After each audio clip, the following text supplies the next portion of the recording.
pint glass up and inclined my head at the seat beside me. Shirt dude rolled his eyes.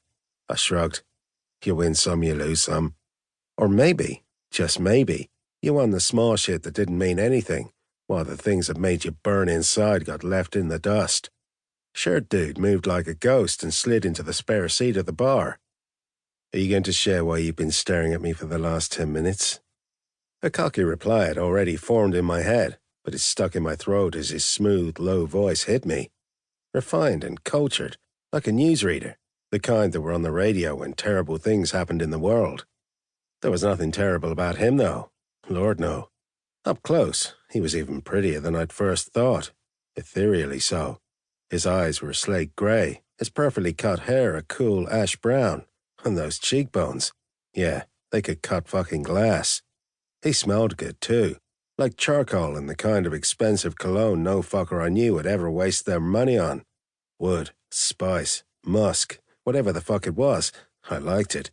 A lot. Enough that it took me a full 5 seconds to remember he'd asked me a question. I was staring at you, I said eventually. Cool amusement glittered in his eyes. I think we've established that. Oh, you think, do you? Yes. Shirt dude folded his newspaper on the bar. For whatever reason, he brought it with him. Would you like a drink? I held up my Guinness. Got one, thanks. Shirt dude hummed, his gaze turning speculative. I have one too. So the question remains, why did you want my attention? I see only 2 options. That right? I usually am. So tell me. He raised a brow in question. Cam, I supplied. He continued. Tell me, Cam, what's your poison? Business or pleasure? And I should probably tell you that I've had my fill of business today, so choose wisely. Calling me surprised. Either my dick was twisting whatever he was really saying into what I wanted to hear, or shirt dude was up for some fun. Despite my earlier conversation with my cock, I didn't give it that much credit. I necked my pint and set the glass on the bar while fixing shirt with another smirk. I choose pleasure. He returned my leer tenfold, and it held a wickedness that sent a shiver down my spine. Those grey eyes were something else, fucking mesmerizing, and as he leaned in closer, his scent got me too, reeling me in like I was the one who'd been hooked. Good choice.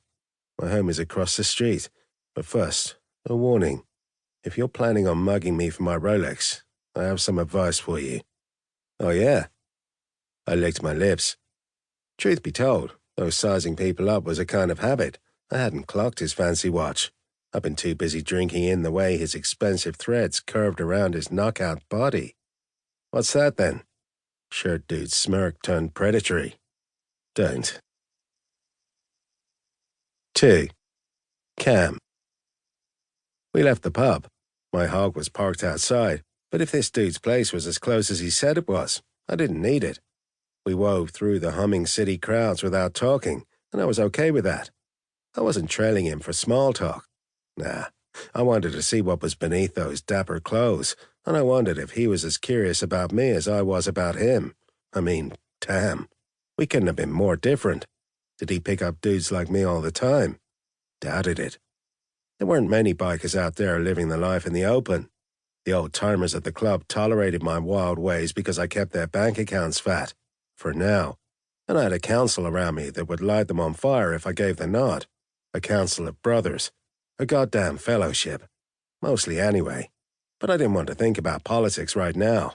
Couldn't, or I'd lie down and smash my face into the concrete pavement. Anything for some fucking peace. Could I find inner tranquility in tracking a fuck-hot dude back to his place for nothing but sex and zero stress? Zero heartache and pain? Yeah, sometimes I could. I needed this shit in my life, and I loved it more than I loved my Harley. As promised, shirt dude led me to an upmarket building a few hundred yards away and across the street from the pub.